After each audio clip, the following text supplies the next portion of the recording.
Hi friends, అందరికీ నమస్కారం. హంసవేణి గట్ యూట్యూబ్ ఛానల్కి వెల్కమ్ ఫ్రెండ్స్, వెల్కమ్. ఇంతవరకు ఎవరైనా నా ఛానల్ని సబ్స్క్రైబ్ చేసుకోకపోతే please subscribe my channel masters. Maghapuranam 3వ రోజు.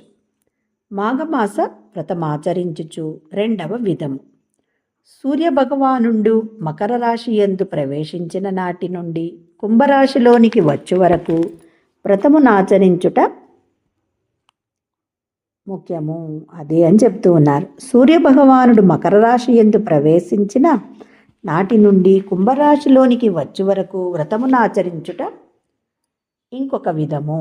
అదియునుగాక మాఘమాసమున శుద్ధ పాడ్యమి నుండి పాల్గొన శుద్ధ పాడ్యమి వరకు వ్రత నియమము పాటించుట 3వ విధానము. ఎటులైనను 30 రోజులు ఈ వ్రతము జరపవచ్చును. మున్ను పురూప చక్రవర్తియు ఈ వ్రతమహత్యము విన్నవాడై ప్రజాదరణ గడంగెను.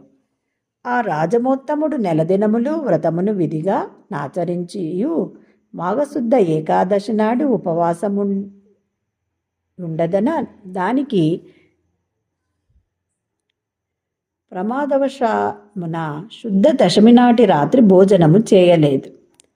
నియమభంగము వలన పురూరవుడు పిశాచ రూపము ధరించెను. దానిని బాయుటకు ఉపాయము దోచక రాజ్యమును వీడిపోయి హిమాలయ పర్వత సమీపమునన్న సరస్సు ప్రక్కన నివసించెను. కొన్ని దినములను అగస్త్యముని ఆ ప్రాంతముల కరుగుండు జటధారికి నమస్కరించి, మహాత్మా, నేను పురూరవుండును. నా రూపమంతయు మారిపోయినందున నన్ను మీరు గుర్తించి ఉండరు. నా బుద్ధిపూర్వకముగా నేను ఆచరించిన పాపమేమియూ లేదు. కానీ ఏదియూ నా వలన మహాపరాధము కలుగక ఈ పిశాచి రూపం సంభవింపదు గదా.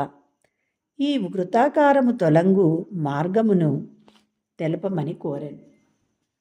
త్రికాలవేది అయిన అగస్త్యుడు ఆలోచించి, పురూరవ, నీవు నుడివినదంతయు యథార్థంబు.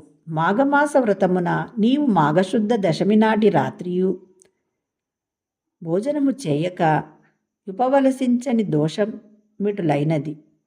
ఈయన కానిము సూర్యుడు మకర రాశిలో రేపు ప్రవేశించుచుండెను గదా. రేపే నీవు ఈ వ్రతము ఆరంభించి కుంభరాశిలో సూర్యుడు ప్రవేశించు 30 దినములు వ్రతం నియమం పాటించి యథావిధిగా